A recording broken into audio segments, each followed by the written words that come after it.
الحمد لله رب العالمين والصلاة والسلام على رسوله الأمين وعلى آله وصحبه أجمعين.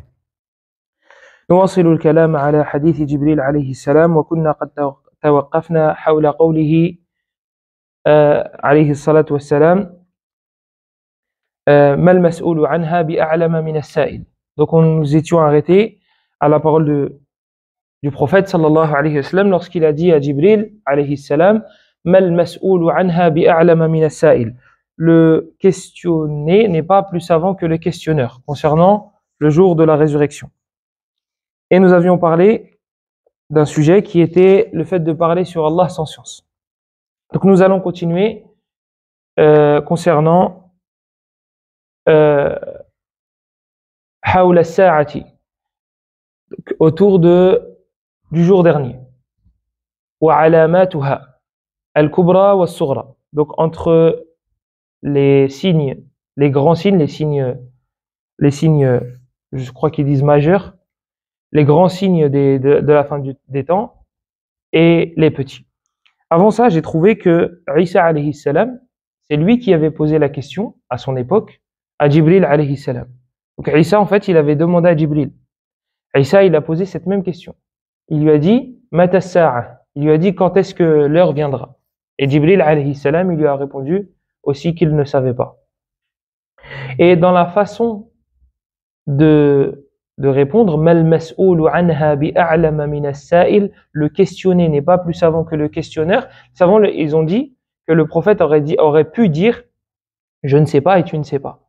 Mais en fait, pour faire comprendre que c'est plus global que toi et moi, yani que personne ne sait ça, eh bien il a dit mal mas'oulu anha bi'a'lama min as-sa'il. C'est une sira qui fait comprendre que personne ne sait quand est-ce que viendra l'heure.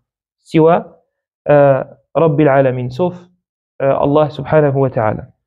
Donc al-alamat, les signes précurseurs, les signes de la fin des temps, se divisent en deux. On a al-alamat al-kubra et al-alamat al-sughra. On a les petits signes et les grands signes. Parmi les grands signes, on a, est-ce que vous avez un exemple des grands signes de la fin des temps?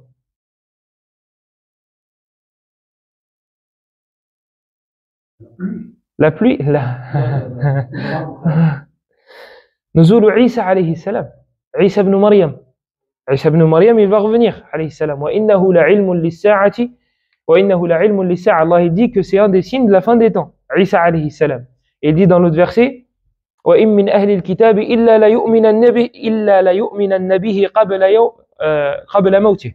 وإن من أهل الكتاب إلا ليؤمنن به قبل موته ويوم القيامة يكون عليهم شهيدا.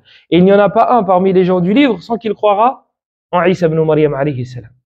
Donc Isa ibn Maryam alayhi salam, il va revenir. Le prophète sallallahu alayhi wa sallam, il dit dans le hadith والذي نفسي بيده لا يوشكن أن ينزل فيكم ابن مريم حكما مقسطا فيكسر الصليب ويقتل الخنزير ويضع الجزية ويفيض المال حتى لا يقبله أحد. Le prophète sallallahu alayhi wa sallam, il jure, Al-Bukhari Muslim, il dit que والذي نفسي بيده لا يوشكن أن ينزل فيكم ابن مريم حكما مقسطا.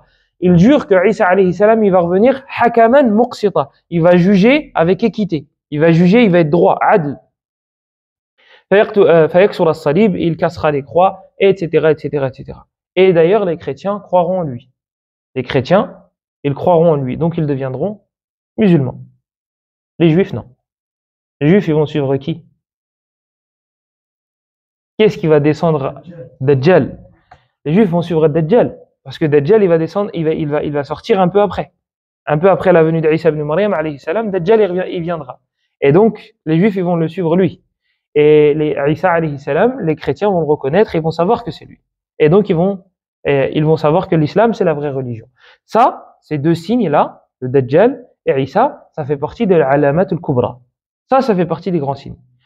Le prophète, sallallahu alayhi wa sallam, il dit concernant toujours Isa, il dit كيف أنتم إذا نزل ابن مريم فيكم وإمامكم منكم. Donc il dit clairement et explicitement que Isa alayhi salam, il reviendra.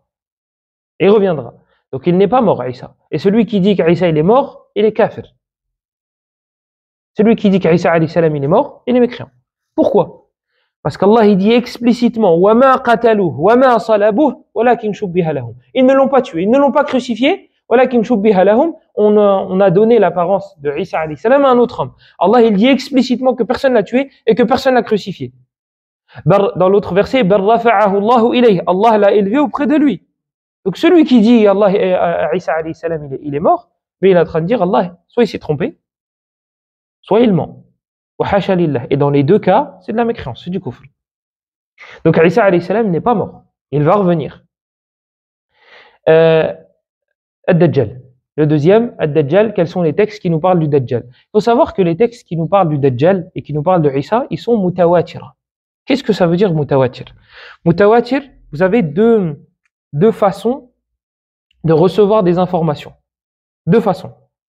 En termes de nombre. Vous avez al-khabar al-mutawatir et al-khabar alladhi lahu turuqun munhasira.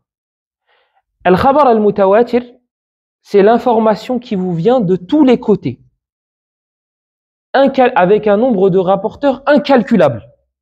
Imaginez-vous une chaîne d'infos, elle rapporte qu'en Algérie, il s'est passé une chose. Vos parents, ils vous appellent de l'Algérie, ils vous disent, il s'est passé cette chose. Et eux, ils n'ont pas suivi les informations. Eux, ils l'ont vu. Eux, ils l'ont vu. Des voisins, par exemple du Maroc, ils ont vu que ça s'est passé. Eh bien, vous avez des amis marocains qui vous appellent et vous disent, qu'ils vous disent que ça s'est passé.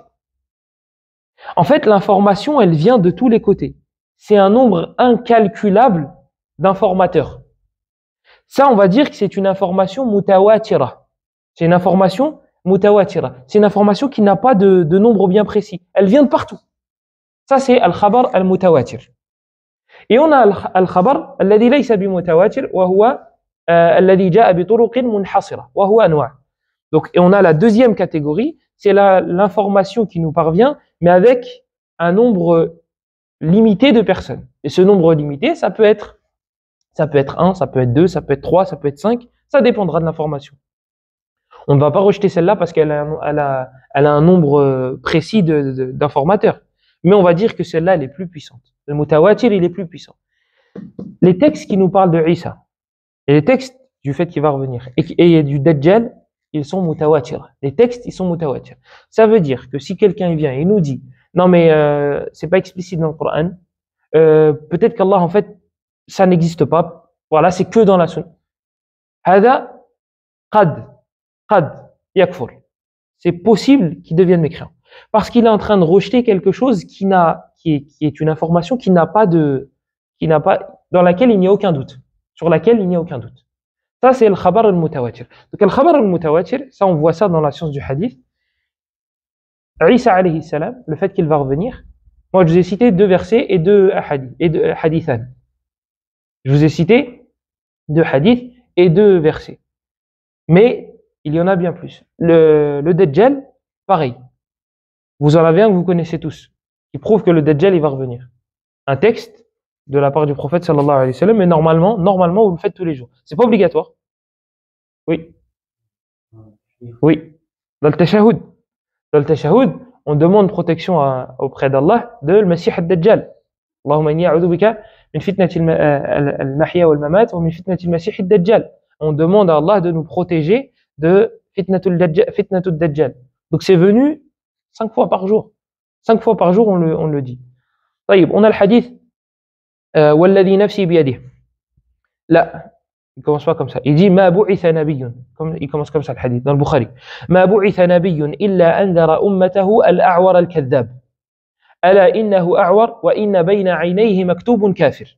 Le prophète sallallahu alayhi wa sallam, il dit dans le Bukhari, il dit il n'y a pas un prophète qui a été envoyé sans qu'il ait mis en garde sa communauté contre le menteur. Al-A'war, c'est celui qui voit que d'un seul œil. En français, on dit un borgne. Quelqu'un qui voit que d'un seul œil, on dit un borgne. Donc, il est borgne.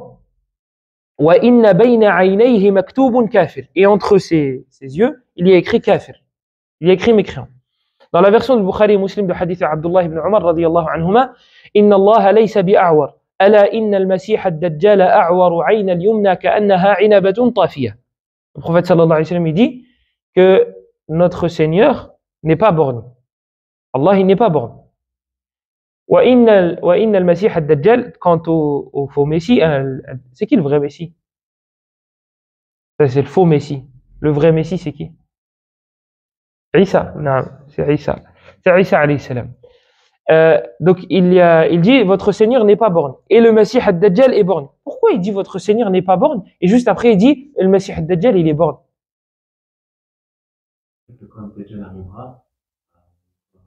On va le reconnaître. Mais c'est quoi le lien avec Allah? Pourquoi il dit Allah il n'est pas borgne et juste après il dit voilà, c'est ça. Lui va dire c'est moi Dieu. Il va dire c'est moi Allah. Donc pour ne pas qu'il y ait d'incohérence, pour ne pas qu'il y ait un lapsus, sachez que lui, il est borgne et Allah, il n'est pas borgne. D'ailleurs, de là, les savants, ils ont tiré. Peut-être que c'est pas une question à invoquer maintenant. Allah, il a deux yeux. Comment elles sont? Allahu a'lam. Ça, c'est pas de notre ressort. On ne demande pas comment. Vous savez, il y a un homme qui est rentré alors que l'imam Malik était en train de donner cours. Et il lui a dit, Ya imam, Ar-Rahmanu ala al-arsh istawa. Kayfa istawa? Un homme, il est rentré, et vous savez, l'imam Malik, il avait une haïba. Il avait du charisme. Il dégageait quelque chose. Et il avait peur de personne. Même pas du sultan. Même du gouverneur, il n'avait pas peur. Et la preuve, à la fin de sa vie, il s'est fait fouetter. Parce que le gouverneur l'a obligé à dire quelque chose, et lui, il a dit non. L'homme, il rentre, et il dit, Ya imam, ô imam, le tout miséricordieux s'est établi sur son trône. Comment il s'est établi sur son trône? Nous, on sait qu'Allah, il s'est établi sur son trône. Parce qu'Allah, il le dit. Taha, ma anzalna alayka al-Qur'ana litashqa, ila an qal, ar-Rahmanu ala al-arsh istawa. Nous, on sait qu'Allah, il s'est établi sur son trône. Maintenant, comment? Ça, on ne sait pas et on ne veut pas savoir. Ça ne nous regarde pas. Et après, on sait comment. Et là, l'imam Malik, il entend ça. Le rapporteur, il dit, l'imam Malik, il baisse la tête et il voit des gouttes de sueur. L'imam Malik, il est en train de s'énerver. Et il lui dit que l'istiwa ma'loum, que le fait qu'Allah s'est établi sur son trône, c'est connu. C'est inversé. Et il a dit, wal kayfu majhoul. Et le comment, il est ignoré. On ne sait pas. On ne sait pas. Was-su'alu anhu bid'ah. Et le fait de demander sur ça, c'est une innovation. Il a dit, akhrijuh, dégagez-le de la mosquée. Pourquoi? Parce que ça, c'est les innovateurs qui posent ce genre de questions. Ils veulent mettre des doutes. Vous savez, il y en a un qui a fait ça à l'époque de Omar Ibn al-Khattab. Il a fait ça. Il allait dans les marchés, il disait Wadhariyati darwa. Qu'est-ce que ça veut dire? Les Arabes, ils savaient ce que ça voulait dire. Ils savaient très bien ce que ça voulait dire. Mais lui, il cherchait un sens où il voulait piquer les musulmans. Alors qu'il était musulman. Omar ibn al-Khattab, il envoie une lettre au amir de cette ville-là. Et il lui dit ramène-le-moi tu l'attaches à un chabot et tu le laisses traîner par terre, sur toute la route, sur tout le chemin. Et il arrive, bon, déjà dans un état catastrophique, et Omar ibn al-Khattab, il prend le bâton et il le frappe, jusqu'à ce qu'il s'évanouisse. Il se réveille, Omar il reprend le bâton et il le frappe, jusqu'à ce qu'il s'évanouisse. Et au bout de 3 fois, l'homme il lui dit, Ya Amir al-Mu'minin, ô gouverneur, ô chef des croyants, si tu veux me tuer, tue-moi bien. Ça sert à rien de me frapper, je m'évanouis, tu me frappes, tue-moi bien. Et si tu veux me guérir, wallah, je suis guéri. Regardez, c'est une maladie. C'est un problème. Il y a un problème. Eh bien, alaykoum salam wa rahmatullahi wa barakatuh. Eh bien, le remède de ces gens-là, le problème, c'est ça. Il faut des coups. Mais le problème, c'est que les coups, on ne peut pas les donner nous, les musulmans. C'est le gouverneur qui s'en occupe. C'est le gouverneur. Sinon, c'est le fawda. Sinon, ça va être catastrophique. Chacun, il va taper l'autre. Et tu vas dire pourquoi tu as tapé. Il va dire parce qu'il a dit ça, il a dit ça, il a dit ça. Comment tu fais pour savoir si c'est vrai ou c'est pas vrai? C'est le gouverneur qui s'en occupe. C'est le gouverneur. Donc on ne peut pas, on a besoin d'un Omar ibn al-Khattab. Ala kulli hal. Donc Allah, na'am, il a des yeux. Comment ils sont? Allahu a'lam. On ne cherche pas à savoir. Pourquoi on dit qu'Allah il a des yeux alors? Parce que le prophète il l'a dit. Et avant le prophète, Allah il dit, tajri bi a'yunina. Wasbir li hukmi rabbika fa innaka bi a'yunina. C'est pas nous qui le disons. C'est Allah qui le dit. Nous on fait que répéter. Comme il a dit, je vous l'avais déjà rapporté à un imam. Il a dit la ana la aqul, ana anqul. Dis-moi, je dis pas, je transmets. Nous, on ne dit pas, on transmet. Si demain Allah il me ressuscite devant lui, il dit pourquoi tu dis que j'avais des yeux? Ya Allah, j'ai trouvé ça dans ton livre. C'est toi qui as dit tajri bi a'yunina. Donc j'ai trouvé ça, j'ai trouvé a'yun, j'ai dit que tu avais des a'yun. C'est tout. Ton prophète sallallahu alayhi wa sallam, il a dit inna rabbakum laysa bi'awar, votre Seigneur n'est pas borgne. J'ai compris de cela que tu en avais deux. Khlas. Ça s'arrête là. comment, etc., etc. Ça, c'est pas possible. طيب. Donc ça, c'était pour le Masih ad-Dajjal.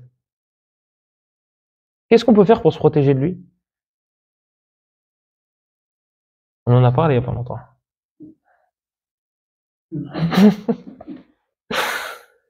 Surat al-Kahf. Le prophète sallallahu alayhi wa sallam, il dit dans Sahih Muslim, Man hafidha 10 ayatin min awwali surati al-Kahf, usima min ad-Dajjal. Le prophète sallallahu alayhi wa sallam, il dit, celui qui mémorise les 10 premiers versets de Surat al-Kahf, il sera protégé du Dajjal. 10 premiers, vous imaginez? Il ne nous a même pas dit toute la surah. La surah, elle fait un peu plus de 100 versets. Les musulmans, ils auraient dit, ouais, non, mais c'est chaud, t'as vu, c'est dur, 100 versets, t'as vu, moi, j'ai pas le temps, moi, j'ai pas ta mémoire, on connaît la liste d'excuses.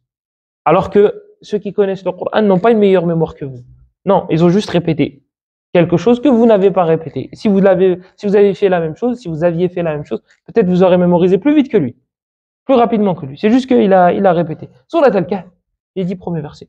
Adam Akan. En plus, les musulmans, alhamdoulilah, ils la lisent tous les vendredis.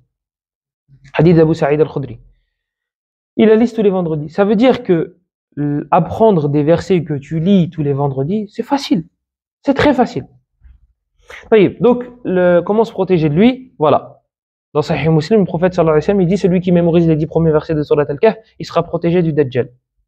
Dans une autre version, il dit les 10 derniers. Mais la plus authentique, c'est celle-là. C'est la première. Normalement, on devrait s'organiser pour se concurrencer, pour la finir le plus rapidement possible. Et s'imposer une date. Allah il dit dans le Coran, وَفِي ذَلِكَ فَلْيَتَنَافَسِ الْمُتَنَافِسُونَ. C'est dans cela que doivent se concurrencer ceux qui veulent se concurrencer.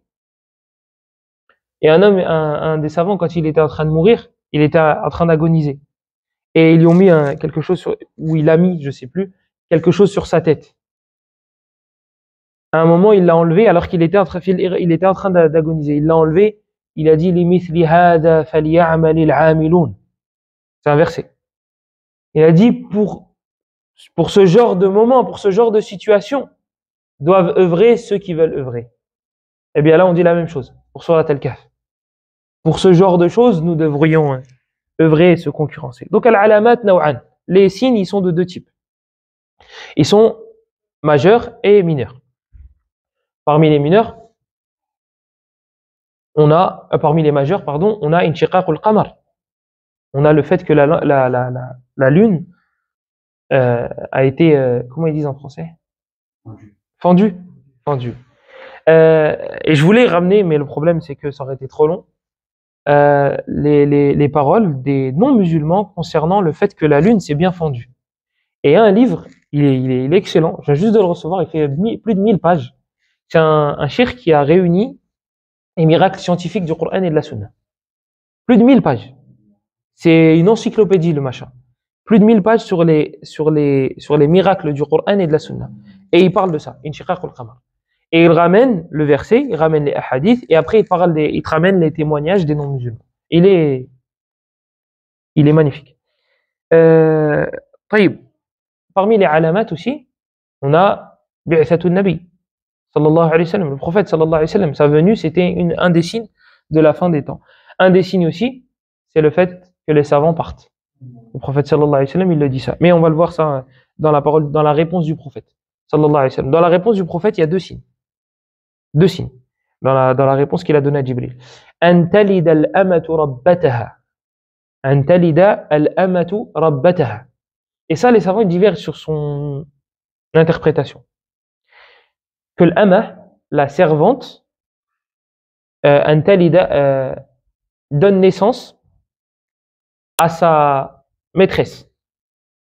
Elle donne naissance, que la servante donne naissance à sa maîtresse. Il y a plusieurs interprétations, on va en citer deux. La première, et je vous avoue qu'elle n'est même pas passée par ma tête. Quand j'ai lu, j'ai relu le Antalid al-amatu rabbataha, qu'est-ce que ça pourrait vouloir dire? Ça, c'est pas passé par ma tête. Et malheureusement, c'est du concret. Hein? Oui, malheureusement. Ben là, la première interprétation, moi qui personnellement n'est pas du tout passé par ma tête, c'est le fait que la fille prenne le dessus sur sa mère. Le fait que la fille prenne le dessus sur sa mère. Moi, moi, je l'ai pas lu comme ça. Je l'ai pas du tout compris comme ça. Et certains savants l'ont interprété comme ça. C'est que la fille, en fait, devienne maîtresse de sa mère. C'est elle qui décide à la maison. C'est elle a dit à droite, la mère a dit à gauche, ben, il faut aller à droite. Voilà.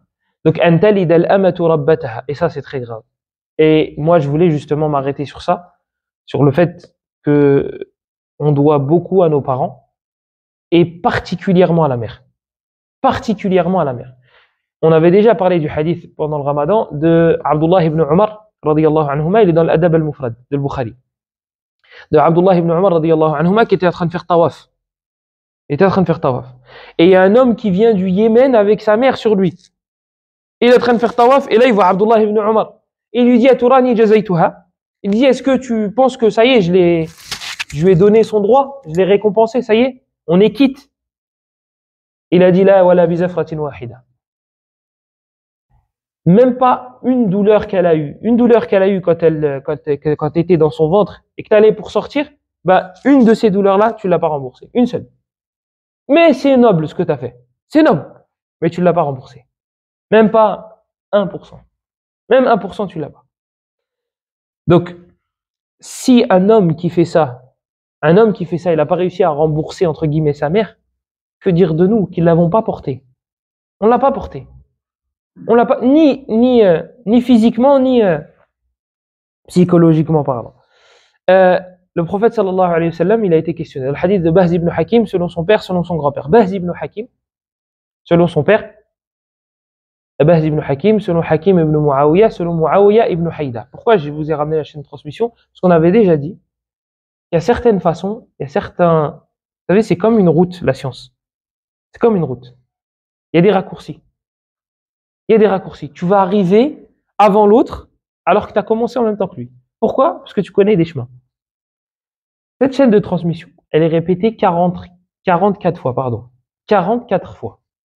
Dans les livres de hadith, si apprendre des chaînes de transmission intéresse quelqu'un, eh bien, qu'il sache qu'en apprenant Bahz ibn Hakim, selon son père, selon son grand-père, il a appris 44 chaînes de transmission. C'est magnifique. Eh bien voilà, ça c'est le genre de raccourci.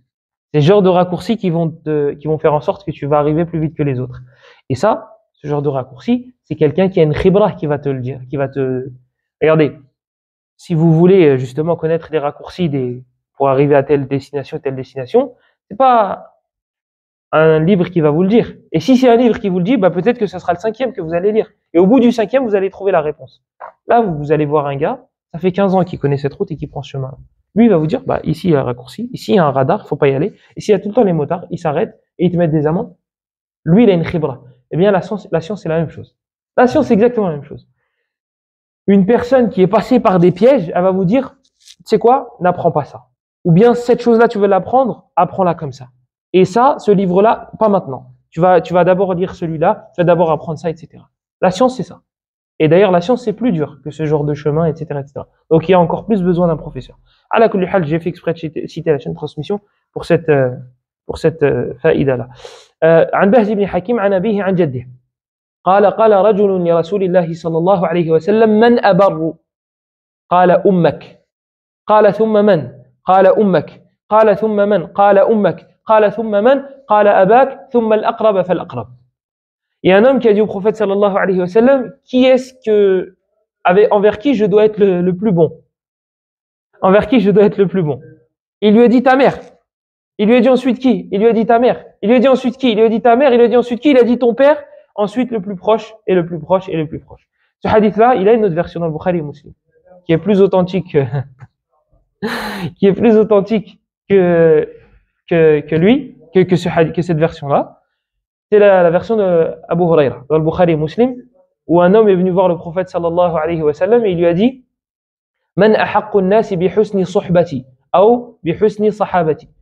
فقال رسول الله صلى الله عليه وسلم أمك قال ثم من قال أمك قال ثم من قال أمك قال ثم من قال أبوك ثم الأقرب فالأقرب. Donc dans une autre version, et le prophète sallallahu alayhi wa sallam a été questionné quelle est la personne qui est plus en droit de ma bonne compagnie. Il lui a dit ta mère 3 fois et ensuite il lui a dit ton père. Donc on a cette version-là, je ne l'ai pas citée en premier pour l'histoire de Bahz ibn Hakim selon son père, selon son grand-père. On a le hadith de Abdullah ibn Mas'ud le prophète sallallahu alayhi wa sallam, il a été questionné par Ibn Mas'ud. Il lui a dit Ayyul amali ahabbu ila Allah. Quel est l'acte le plus aimé auprès d'Allah? Il lui a dit Birru al-walidayn, la bienfaisance envers les parents. Qala thumma madha? Qala as-salatu ala waqtiha. Il lui a dit puis quoi après cela? Il lui a dit la prière en son temps. Et il lui a dit puis quoi après cela? Et il lui a dit al-jihadu fi sabilillah. Donc le fait d'être bon envers les parents, c'est une des actions les plus aimées auprès d'Allah subhanahu wa ta'ala.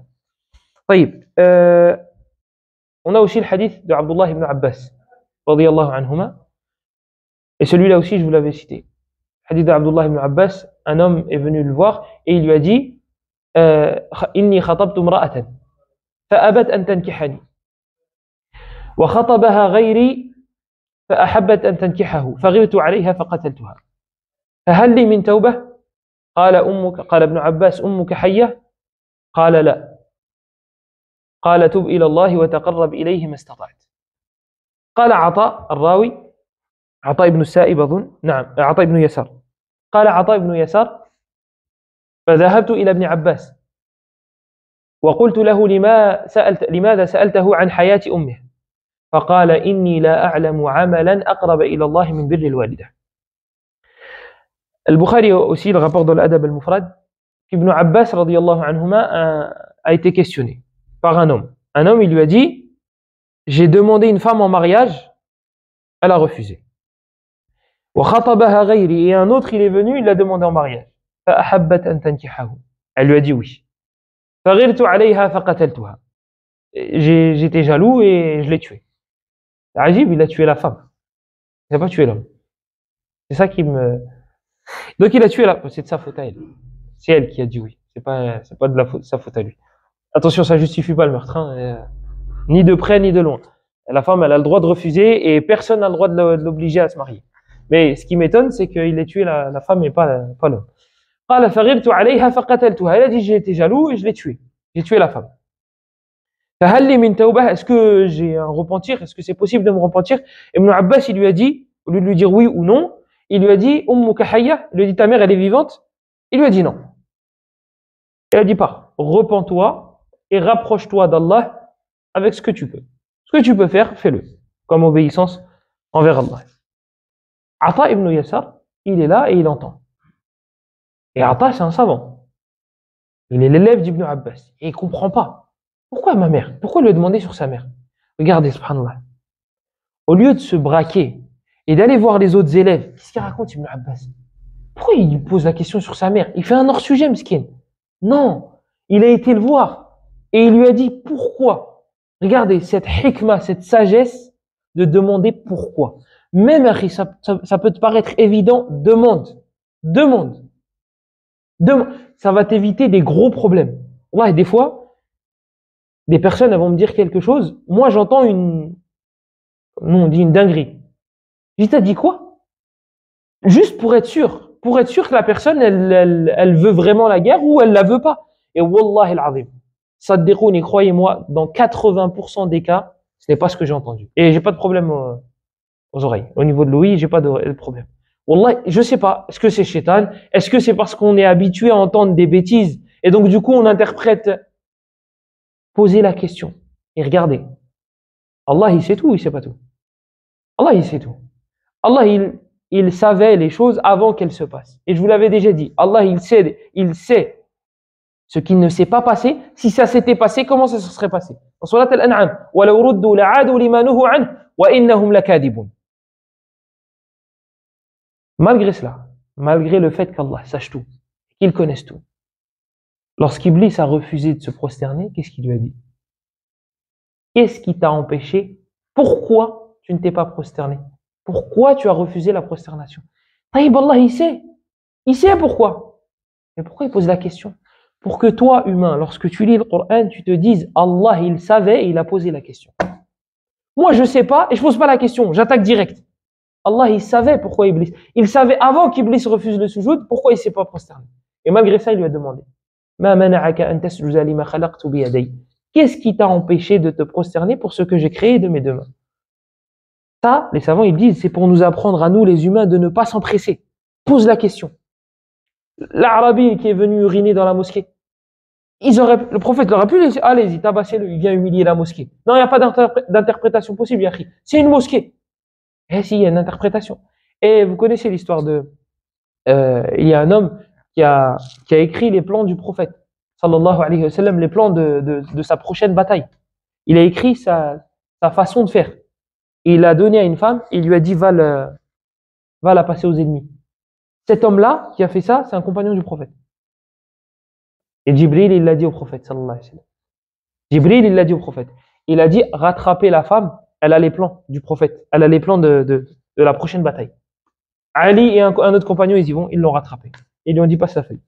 Elle a dit, je sais pas de quoi vous voulez parler. J'ai rien du tout. Ali lui dit, écoute, soit tu la passes, soit on te déshabille.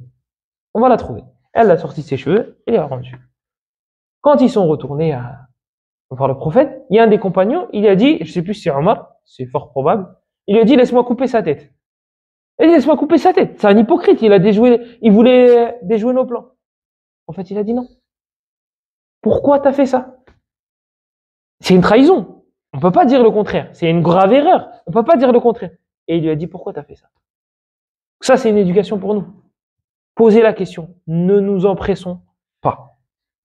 Donc, il lui a dit à Ata ibn Yasar, il dit à Ibn Abbas, il dit, pourquoi tu l'as demandé concernant la vie de sa mère?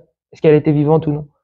Il lui a dit, car, et regardez la façon de répondre. Vous voyez, chaque ligne, chaque mot est calculé de leur part. Chaque phrase, on pourra en tirer des avantages et des bénéfices. Regardez la façon dont il a répondu Ibn Abbas.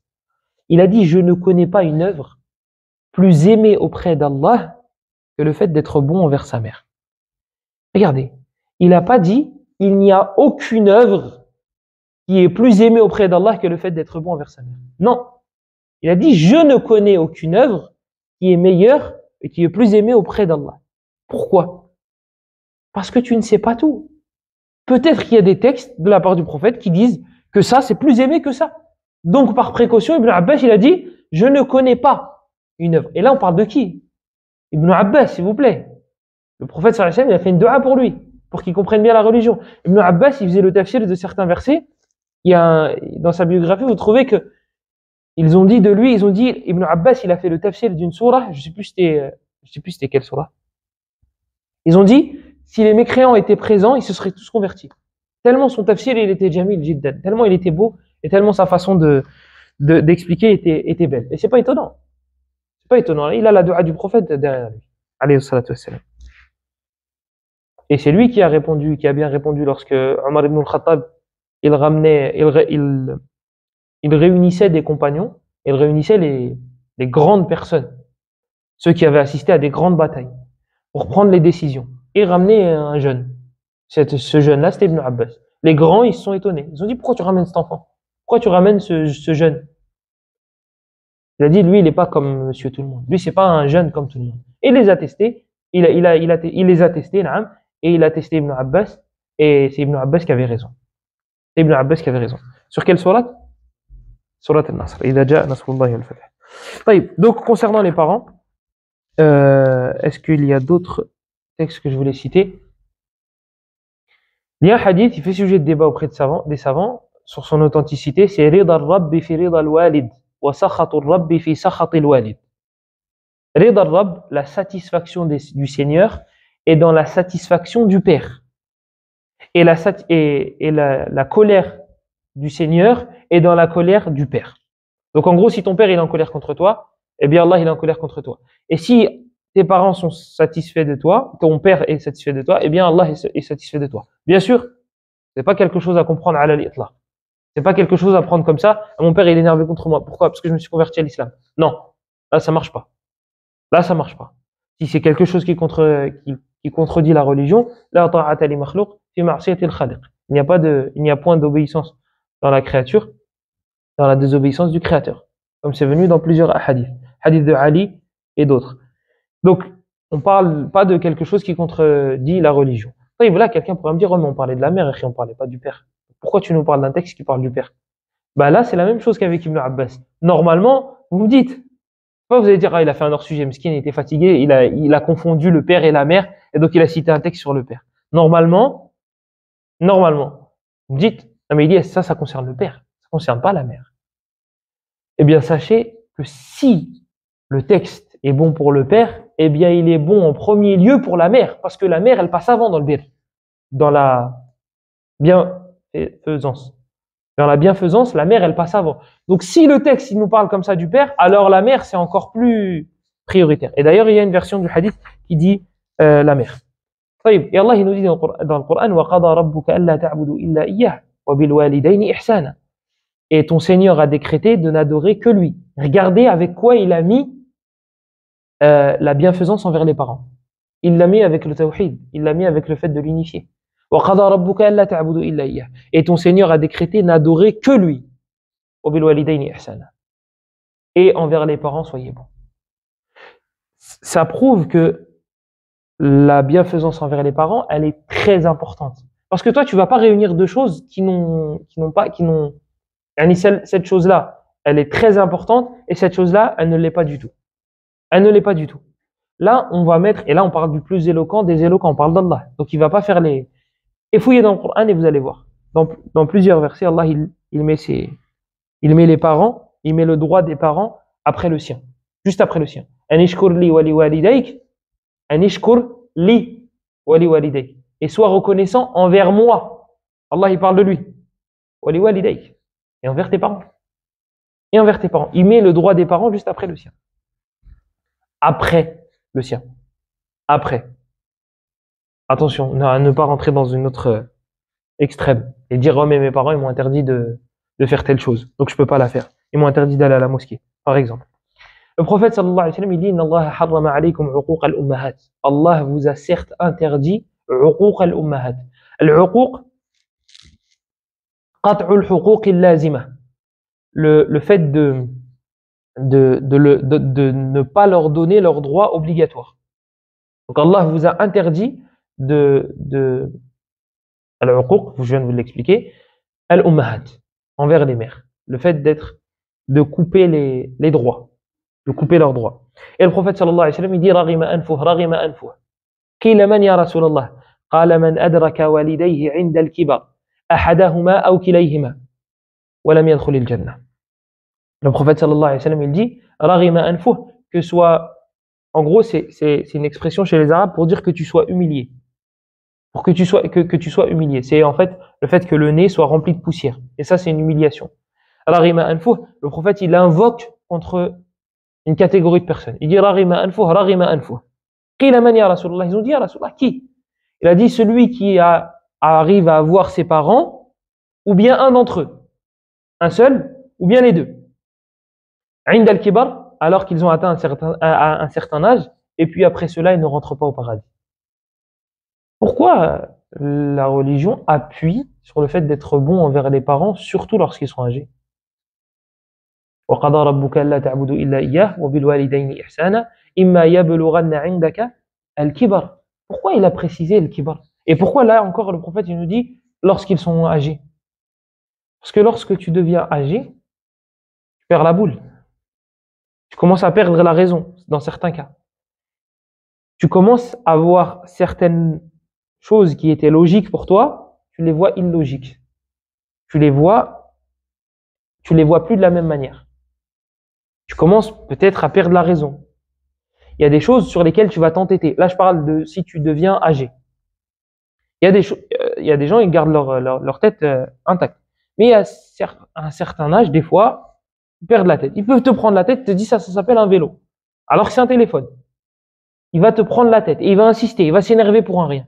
Donc, toi, l'enfant, tu vas devoir faire preuve de plus de patience. Parce que tu es en face de quelqu'un qui n'a pas toute sa tête.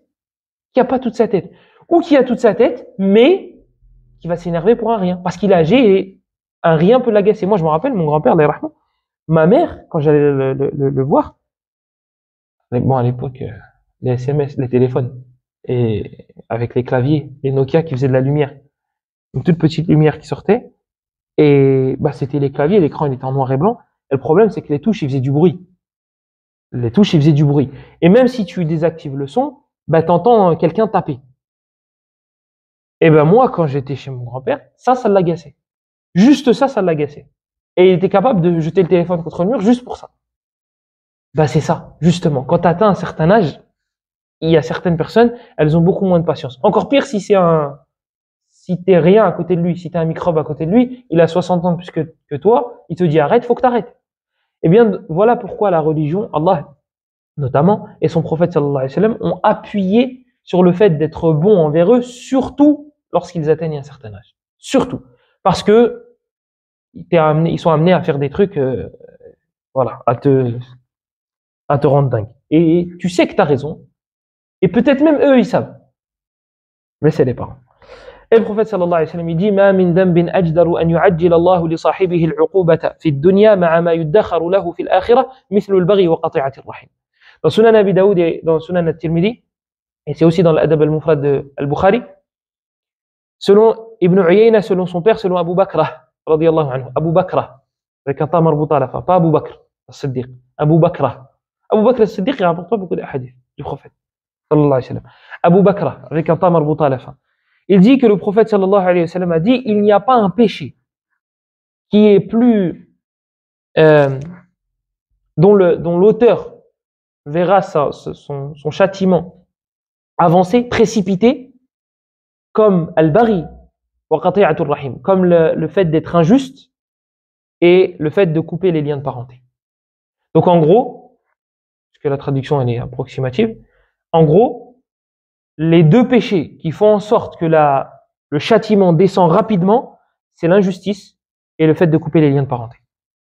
Ces deux catégories de personnes, sont châtiées ici-bas très rapidement. Le prophète il dit, malgré ce qu'on leur réserve dans l'au-delà. En gros, c'est pas fini. Là, tu as eu ça, mais dans l'au-delà, tu vas encore en avoir. Donc ça, c'est concernant les mères, concernant les parents en général, mais les mères en particulier, ala wajhi al-khusus. J'ai cherché s'il y avait d'autres textes que je devais citer, mais je pense que c'est bon. Donc le prophète sallallahu alayhi wa sallam, il dit an talida al-amatu rabbataha. Le fait que la servante engendre sa maîtresse. Et on a expliqué la première façon d'interpréter le hadith. Et une deuxième façon, an talida al-amatu rabbataha, le maître de cette dame-là, imaginons, on va donner des noms comme ça c'est plus facile. Rayyan, il est chef, il est le maître, c'est le maître. Il a une servante, on va l'appeler Sarah. D'accord? Ce qu'il faut savoir, c'est que les maîtres qui ont des esclaves ont le droit d'avoir des rapports avec. قد أفلح المؤمنون الذين هم في صلاتهم خاشعون إلى أن قال والذين هم لفروجهم حافظون إلا ما ملكت أزواجهم إلا على أزواجهم أو ما ملكت أيمانهم فإنهم غير ملومين. Donc, ما ملكت أيمانهم, c'est les servantes, justement. Les servantes. Donc, Ryan, il a Sarah.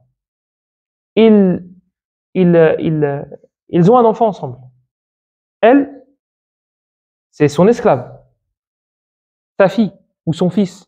La fille, parce que là dans le hadith, c'est la fille. La fille de Sarah.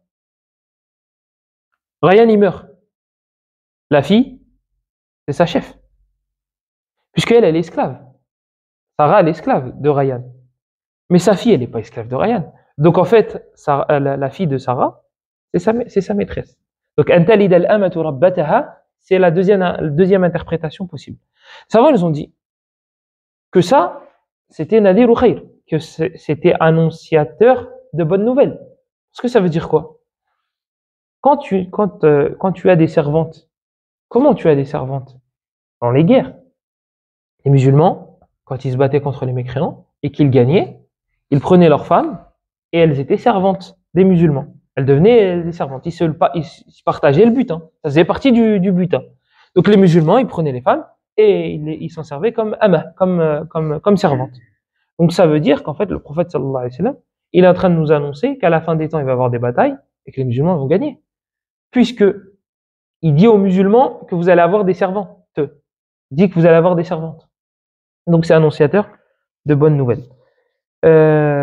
وأن ترى الحفاة العراة رعاء الشاء, et le fait de voir les, je crois qu'ils traduisent par va-nu-pieds, c'est une kinaya, c'est une façon de dire que ce sont les pauvres.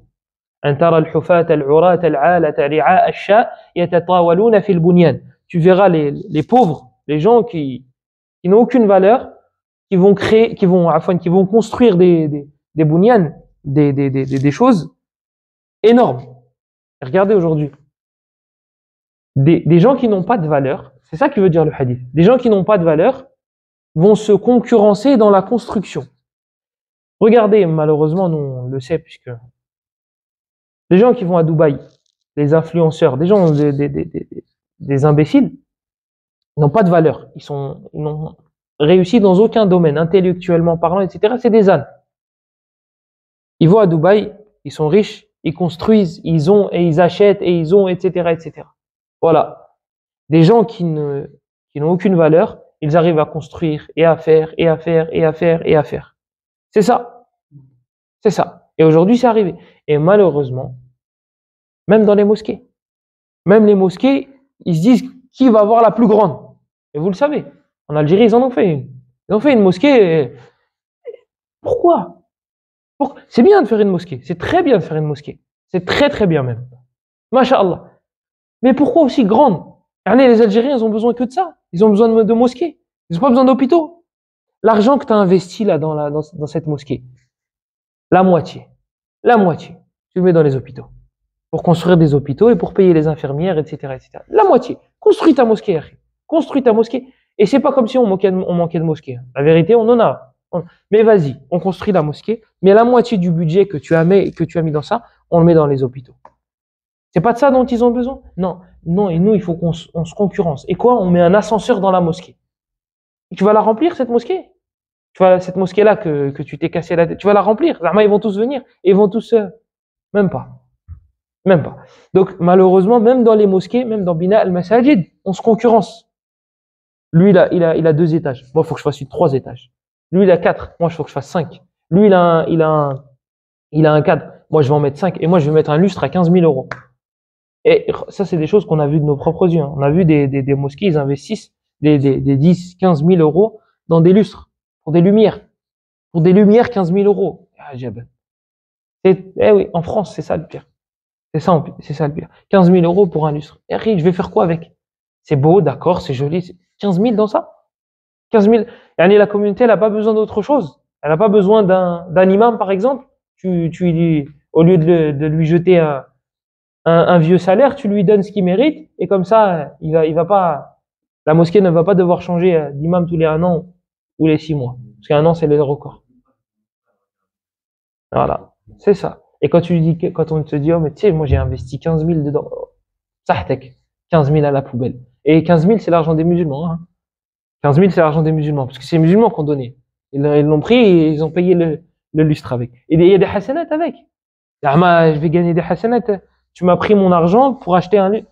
Ça va éclairer la mosquée, les gens vont pouvoir dire, voilà, on va gagner des hasanats en faisant de la lumière aux gens. On a plus besoin de lumière abstraite que de lumière physique. On a plus besoin de nourul ilm, nourul huda, nourul Qur'an, que nour al-basar. Comme il dit Allah dans le Coran, فإنها لا تعمى الأبصار ولكن تعمى القلوب التي في الصدور. C'est pas les yeux qui deviennent aveugles, c'est les cœurs qui sont dans les poitrines qui deviennent aveugles. والله أعلم وصلى الله وسلم وبارك على نبينا محمد وعلى آله وصحبه أجمعين. سبحانك اللهم وبحمدك أشهد أن لا إله إلا أنت نستغفرك ونتوب إليك وبارك الله فيكم. آمين وإياكم.